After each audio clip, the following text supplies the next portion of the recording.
වයඹ දිශාවේ ගෘහමූලිකයගේ නිදන කාමරය පිහිටා තිබීම වරදක්ද? වාස්තු ශාස්ත්‍රයට අනුව ගෘහමූලිකයගේ නිදන කාමරය සඳහා සුදුසුම දිශාව වෙන්නේ නිරිත දිශාව. නමුත් ඔබ දන්නවා අපිට මේක සෑම නිවසකම ප්‍රායෝගිකව කරන්න බැරි දෙයක්. කොහොම නමුත් වයඹ කියන්නේ ගෘහමූලිකයගේ නිදන කාමරය සඳහා නුසුදුසු දිශාවක් නෙමෙයි. වයඹ දිශාව පංචමහා භූතයන්ගෙන් වායු ධාතුවත් එක්ක තමයි සම්බන්ධ වෙන්නේ. ඒ වගේම සඳු ග්‍රහයා තමයි වයඹට අධිපති ග්‍රහයා වෙන්නේ. ඔබ දන්නවා වායුව කියන්නේ නිතර නිතර චලනය වන, නිතර වෙනස් වෙන මූල ධාතුවක්. මේක ගෘහමූලිකයාට අවිවේකී බව ඇති කරන්න හේතුවක් වෙනවා. ඒ වගේම තමයි ඔහුට නිතර ගමන් බිමන් යෙදෙන්න පුළුවන්. ඒ වගේම ඔහු ගන්නා තීරණ නිතර වෙනස් කරන්න පුළුවන්.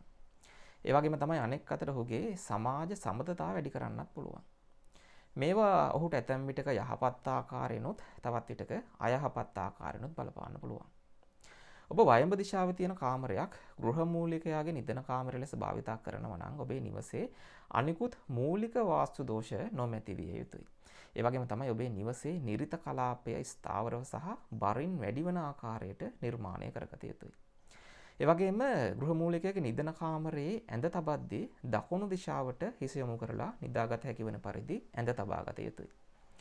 කොහොම නමුත් ගෘහමූලිකයාගේ ජන්මපත්‍රයේ සඳු දුර්වල නම් කිසිසේත්ම වයඹ දිශාවේ තියෙන කාමරයක් ඔහුගේ නිදන කාමරය ලෙස භාවිතා නොකළ යුතුයි. මේ ඔහුගේ මානසික නිදහස සම්පූර්ණයෙන්ම නැති කරන්න හේතුවක් වෙනවා.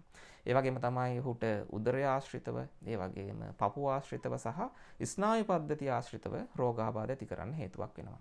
ඒ වගේම දරු සම්පත් ප්‍රමාද කරන්න පුළුවන්. සමාජ මට්ටම පහත හෙලන්න මේක හේතුවක් වෙන්න පුළුවන්.